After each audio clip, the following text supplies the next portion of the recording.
As we look back over the 20th century, the truly scarring event was the Great Depression, certainly as far as domestic American politics and economics are concerned. And the left has propagated its version and has largely settled that version into conventional wisdom, in part through the works of Arthur Schlesinger Jr.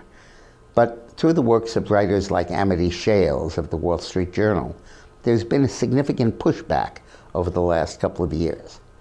Apparently, the conventional wisdom, which is that FDR found the country stagnated, dead, dying more, never having recovered from the Great Depression, and he put in place a variety of important social programs that turned the economy around and brought it to health. Shales and a bunch of others completely debunked that motion, and I think that notion, and do so, I think, convincingly. First of all, they point out that Hoover's programs that he implemented in 1930 and 31 had largely brought about a recovery from the Great Depression. He engaged in massive deficit spending. He had the Reconstruction Finance Corporation that took bankrupt companies, lent them money, and put them back in the black. But in 31 and 32, FDR, as governor of New York and as the presumptive next president, said that he felt that inflation was the answer, that the economy was stagnating because of deflation, lower prices. And as prices dropped, people said, I'm not going to buy now because the prices will be lower in a month. And as a result, people stopped buying and stopped investing, and the economy dropped dead. So Roosevelt talks about inflating the currency, removing us from the gold standard and basically pumping out money.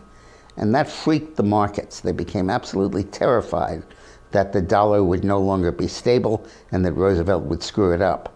So in reality, they argue, and I think with merit, that in the year before Roosevelt took office and the months in his president-elect transition period, his statements freaked out the economy and brought about the banking crisis that closed all of the nation's banks as Roosevelt was taking office.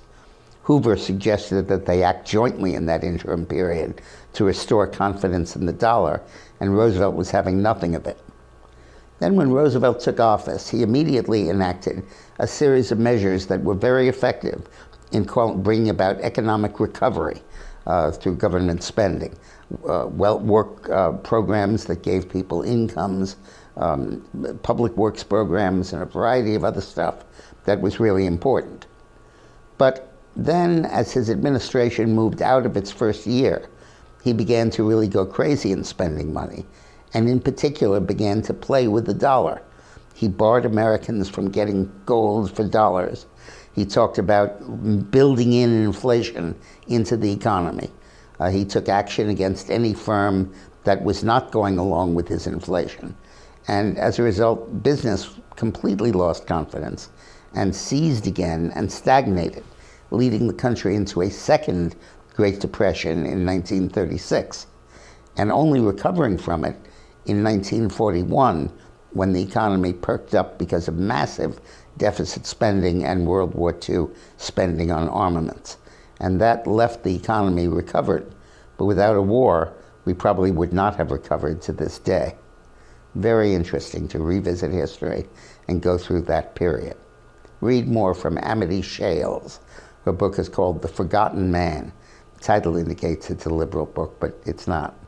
But somebody once said that if Milton Friedman, the ultimate conservative, ever met John Kenneth Galbraith, the ultimate liberal economist, in heaven or hell, wherever they'd meet, and wrote a joint narrative of the Depression, this is what would eventuate.